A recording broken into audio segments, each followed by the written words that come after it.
Merci une fois de plus pour l'invitation. Je voudrais à l'entame vous faire parvenir les félicitations de la part de Madame Keren Alambo Molonga qui vous apprécie énormément. Okay. Ah bah merci. Et donc, qui ne cesse de vous féliciter. Et aussi, par la même occasion, je voudrais passer un message à un grand frère, ministre de la Justice, Constant Moutamba, pour lui dire que avec les cas sous examen. Ici, nous n'attaquons pas Apple comme une entreprise, mais nous attaquons plutôt, puisque au soutien de cette plainte, vous voyez, les ministres, à travers ses avocats, ont fait appel à de preuves qui affirment que les deux filiales de l'entreprise mère Apple, qui sont la filiale française et belge, qui sont en train, à travers les Rwandais, bien sûr, d'exploiter illégalement nos minéraux.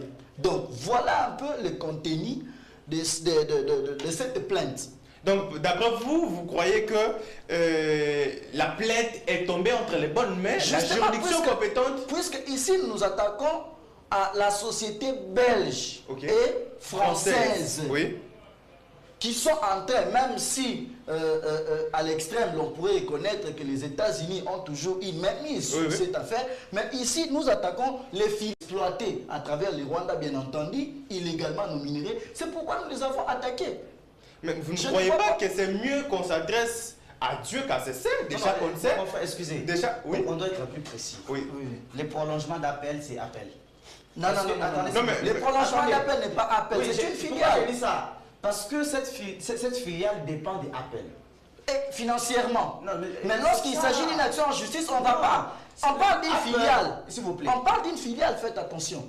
C'est-à-dire une entreprise qui est distincte de l'entreprise mère, de par la personnalité juridique. C'est-à-dire c'est une entreprise qui est essentiellement bien constituée et à part entière. Et même par le nom, cette filiale a une autre nomination que Apple? Non, ici ça veut dire qu'une entreprise qui œuvre sous le nom de Apple, c'est ce qu'on appelle une filiale.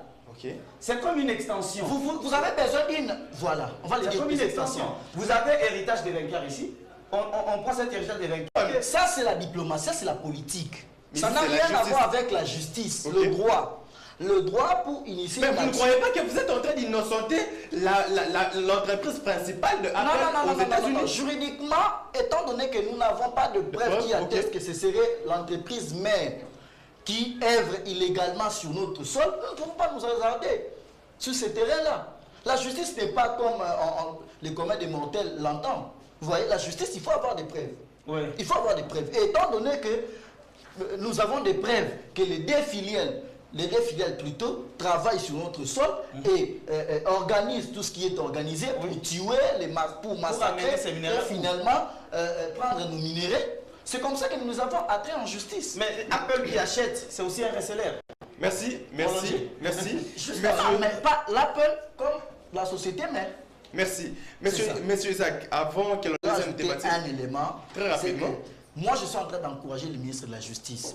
Seulement que ce qu'il aurait dû ajouter dans sa démarche, ça aurait été peut-être le fait de traîner aussi les Rwandais en justice. Puisque ici, il est clair que c'est le Rwanda qui joue les ponts. C'est comme si on a peur du Rwanda. On va attaquer les resellers sans commencer par le Rwanda. On ne les traînerait pas en justice devant les juridictions devant lesquelles on a initié cette action en justice. Et pour ces cas-là, il faudrait initier une action en justice devant la Cour internationale de justice. Donc, il faut dissocier l'action, traîner le Rwanda en justice. Et les filiales telles que le Rwanda comme étant le pont. Puisque ici, il est clair que c'est le Rwanda qui est en train de faciliter, qui joue le rôle de facilitateur. Il faut traîner le Rwanda en justice. Ensuite les filiales, comme vous ne voulez pas qu'on touche l'entreprise principale. Parce qu'on n'a pas de preuves, bien sûr.